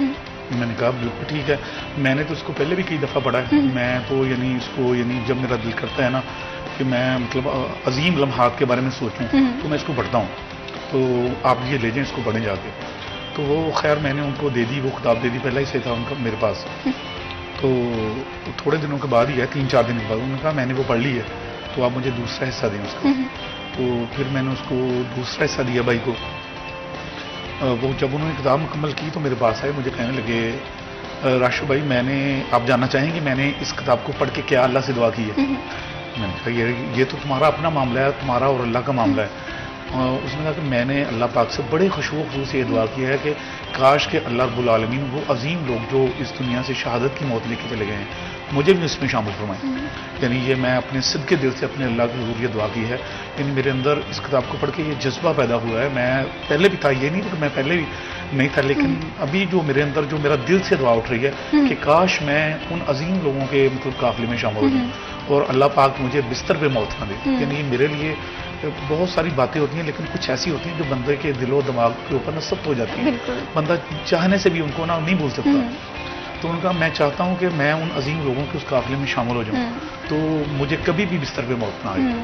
तो ये मार्च का महीना था, गालबन ख़त्म हो रहा था जब उन्होंने मुझे वो किताबें वापस की। तो उसके बाद 2-3 दफ़ा मेरी उनसे ऐसी ही मतलब मौज़ूआत पर डिस्कशन हुई। तो ये 28 जुलाई का दिन था जिस दिन अल्लाह पाक ने उनकी इस दुआ को कबूल फरमाया। बिल्कुल, और यकीन करें कि मैं सच्चे दिल से जो दुआएं हैं वो कबूल होती हैं। और ये जज्बा जो है ये बहुत कीमती जज्बा होता है कौम के लिए कुछ करने का, कौम के लिए कुर्बानी करने का। और heads off to those people जो कि कौम के लिए काम करते हैं, अपने आप को भूल जाते हैं सेल्फलेस होकर। तो हमारा जो है खराज तहसीन है उन तमाम लोगों के लिए। यहाँ पर वक्त हुआ एक छोटी सी ब्रेक, आके ही मत जाइए, हमारे साथ रहिए।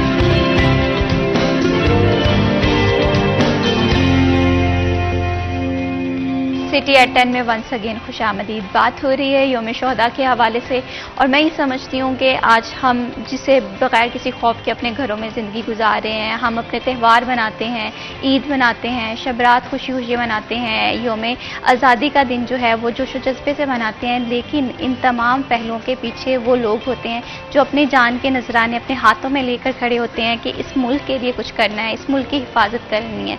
वो सरहदों पर हों, वो हमारी पुलिस के जो नौजवान हो, कहीं ना कहीं हम सबको महफूज रखने के लिए वो दिन रात मेहनत कर रहे होते हैं। तो उन्हें खराज तहसीन पेश करना बहुत ज़्यादा ज़रूरी है। हम अपनी ज़िंदगियों में बहुत बड़ी बड़ी बातें करते हैं, लेकिन मैं ये सोचती हूँ कि जहाँ पर भी हमें कोई ऐसे लोग मिले जो कि इस मुल्क के लिए काम कर रहे हैं, वहाँ पर उन्हें लाजमी थोड़ा सा अप्रिशिएट करें, क्योंकि अप्रिसिएशन बहुत ज़्यादा ज़रूरी है। तो यहाँ पर मैं नवीद साहब आपसे पूछना चाहती हूँ कि हम हसीब शहीद के हवाले से बात कर रहे थे, तो शहादत से पहले आपको कोई वाक़या याद हो कि हसीब ने कोई ऐसी बात आपसे कही हो जो आपको आज भी याद हो? मुझे अच्छी तरह याद है शहादत की रात, जिस दिन भाई अगले दिन शहीद हुए उस दिन रात हम इकट्ठे बैठे थे, भाई राशिद थे, मैं था। तो वैसे ही उनका चेहरा हंसता मुस्कुराता है आज भी मेरे सामने, मुझे ऐसे ही फील होता है जैसे वो जिंदा हैं, शहीद जिंदा हैं। कुरान शरीफ में भी जिक्र है कि शहीद को मुर्दा ना कहा जाए, तो शहीद जिंदा हैं। तो मुझे याद है उन्होंने कहा हाँ भाई नवीद कितना काम सीख लिया तुमने, अब 1.5 साल हो गया तो तुम्हें बाहर भेजना है कि तुमने इधर ही मतलब अपना वैसे ही रहना है। मैंने कहा नहीं भाई अपना ना बाहर ही जाना है। तो आप कहते ठीक है ना, अपना सुबह तुम जाओ पासपोर्ट ऑफिस अपना पासपोर्ट वगैरह बनाओ, मेरी किसी से बात हुई है। तो इस वाले से उन्होंने ना मतलब मुझे ना हल्की सी ऐसे बाजू पे ना किया कि तुम ना अच्छे से काम नहीं कर रहे, मुझे तुम्हारे उस्ताद ने फ़ोन करके वैसे ही मजाक में उन्होंने ना ऐसे बात की कि तुमने ना काम नहीं सही तरह से कर रहे, तो मेरा इरादा है कि तुम्हें ना इधर ही वैसे कर दूँ, कोई दुकान वगैरह बना दूंगा। कि नहीं भैया आप ना बाहर ही भेजें। उन्होंने कहा चले ठीक है आप पासपोर्ट सुबह बनाओ तो फिर चले जाना तुम। मतलब उनकी प्योरिटी होती थी कि भाइयों को स्टैंड करना है, मतलब फर्स्ट पे कि भाई को ना स्टैंड करना है कि मैं तो बड़ा हूँ सबसे, मैंने ही, क्योंकि उन्होंने ही मैनेज किया है हमारे घर को। वालदा के बाद जो हमारे वालद मैंने आगे भी बताया कि वो रेलवे में थे, रेलवे में कभी लाहौर कभी मतलब रावलपिंडी कभी इस्लामाबाद, ऐसे मतलब उनकी होती है वो 2-2 3-3 बार घर आते थे। भैया सीम ने हमारे घर को मैनेज किया, उन्होंने ही हमारे घर को चलाया है। तो सब अपना जो भी मामला थे भाई सीम ने ही किए हैं सारे। तो भाई तो भाइयों के बाजू होते हैं, और मुझे तमाम शहदा पर फख्र है जिन्होंने इस मुल्क और कौम की खातिर अपनी जान का नजराना पेश किया है। और भाई की कमी तो कभी पूरी नहीं हो सकती, बिल्कुल रिश्तों की कमी मुझे तो हर वक्त ऐसे ही है जैसे वो मेरे सामने हैं, मुझे नज़र आते हैं। मतलब जब भी मैं देखता हूँ तो अगर जब भी मुझ पर कोई मुश्किल आई है ना तो मैंने याद किया है तो मेरी मुश्किल अल्लाह की तरफ से हल हो गई। अल्लाह ताला ने वो मेरी मुश्किल हल कर दी। मैंने अपने भाई को वैसे याद किया कि यार अगर मेरे भाई इस जगह पे होते मेरे साथ कि तो वो अल्लाह ताला की तरफ से वो मुश्किल हल हो जाती है। तो बोलते तो 1 मिनट भी नहीं है, हर खुशी पे हर गमी पे मुझे याद आते हैं। तो सबसे मैं छोटा था, वो मुझसे बहुत ज़्यादा प्यार करते थे कि नहीं ये हमारा छोटा है। मैंने उनसे जो भी चीज़ कहनी, मैं कॉलेज जाता था, मैंने कहा सारे भाई बाइक लेके आते हैं तो मुझे आप ना बाइक लेके दें, तो उन्होंने कहा ठीक है। मतलब उन्होंने कभी भी किसी चीज़ से इनकार नहीं किया था। तो वो ये कहते थे कि जो मैं नहीं मतलब कर सका, मैं खुद नहीं ले सका, मैं मेरे भाइयों के लिए मैं वो करना चाहता हूँ। बड़े भाइयों का और जो घर में सबसे बड़े होते हैं ना, उनका जज्बा यही होता है कि वो सेल्फलेस होते हैं, वो काम करते हैं अपने छोटे भाइयों के लिए। ऐसे जो जब इनकी शहादत हुई तो मैंने एक न्यूज़ चैनल पे मुझे पता चला, तो उस वक्त मैं शो पे था कि न्यूज़ चैनल पे अपना आ रहा था कि हसीब की शहादत हो गई है, दहशतगर्दों के साथ मुकाबला करते। तो उसी वक्त मेरे भाई की भी मुझे कॉल आ गई, तो कि ऐसे भाई की एक दफ़ा तो मुझे सदमा लगा उस वक्त कि अचानक ऐसे उन्होंने पता चला। तो लेकिन मैंने कहा चलें, खुशी भी थी कि भाई कि उनको शहादत की मौत मिली है, लेकिन मतलब ये था कि वालदा का मतलब नहीं, मैं छोटा था उस वक्त। जब वालदा फौत हो गई तो भाई ने हमें मतलब सारा कुछ संभाला अच्छे तरीके से। तो मैं ये कहना चाहूँगा कि फ़ख्र है मुझे, और इस डिपार्टमेंट जो पंजाब पुलिस है इस पर भी मुझे फ़ख्र है। पंजाब पुलिस ने हमें कभी भी तनहा नहीं छोड़ा, किसी भी माँ खुशी है गमी है, अफसरान जो हैं हमारे बहुत अच्छे हैं। वो जितनी भी शहदा की फैमिलियाँ हैं फैसलाबाद में, तो वेलफेयर ब्रांच बन गई है, तो हर के साथ मुकम्मल ताउन करते हैं। इलाज मालजे के लिए कोई हो, किसी को कोई भी मसला हो, वो CPO साहब जो भी आते हैं वो कहते हैं हमारा शहदा हमारा मतलब माथे का झूमर है, और उनके लिए 24 घंटे हमारे दरवाजे खुले हैं। मेरे वाला साहब बीमार हो गए थे तो उनको वो गुर्दों का मसला बन गया था, तो पुलिस ने हमारे साथ पूरा तावन किया है। तो मुझे फ़ख्र है इस डिपार्टमेंट पर भी कि इसने कभी भी हमें तनहा नहीं छोड़ा। बिल्कुल इसी तरह से है, और जब आपके आसपास सपोर्ट हो ना तो यकीनन आपको एक इंसान की कमी तो महसूस होती है, लेकिन उस कमी उनके साथ जितने भी लोग वाबस्ता होते हैं वो आपके सपोर्ट के लिए मौजूद होते हैं। तो ये चीज़ आपको बाइसे फ़ख्र भी फील हो रही होती है कि आपके भाई ने आपके लिए ना सिर्फ अपनी ज़िंदगी में काम किया बल्कि इस दुनिया के जाने के बाद भी वो आपकी ज़िंदगी में किसी न किसी तरह से मुंसलिक हैं ताकि आप लोग एक अच्छी ज़िंदगी गुजार सको। नवीद मुझे ये भी बताइएगा आपके हसीब शहीद की फैमिली में और कौन कौन लोग मौजूद हैं? भाई जब शहीद हुए हैं उनका एक बेटा था बड़ा अहमद हसीब, वो 3.5 साल का था, और उनकी शहादत के 3 माह बाद एक बेटा पैदा हुआ है असद हसीब। उसने तो अपना वालिद देखे नहीं है, तो वो वालिद को बहुत याद करता है। वो अपनी वालदा से कहता है कि बाबा कब आएंगे, मामा बाबा कब आएंगे। हम कोशिश तो करते हैं लेकिन एक वालिद की कमी तो नहीं पूरी कर सकते। हम बहुत कोशिश करते हैं कि मतलब जितना हो सके उनका करें, लेकिन जो वालिद होता है उसकी कमी तो नहीं, वो फिर बच्चे फील तो करते हैं। तो हमारी कोशिश यही होती है कि इन्हें ना फील हो, वो इकट्ठे रहते हैं, एक ही घर में रहते हैं। और दोनों भाइयों को हमें जो भी इसी वाले से मिली थी, जब भाई शहीद हुए गवर्नमेंट ने हमें दोनों भाइयों को जॉब भी दी हुई है।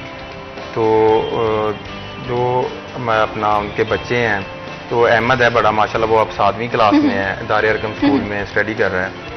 तो वो गुमसुम जैसे बच्चा गुमसुम सा होता है ना, वो मैं एक दिन वो स्कूल गया तो कहते यार पढ़ाई में भी अच्छा है, तो गुमसुम रहता है।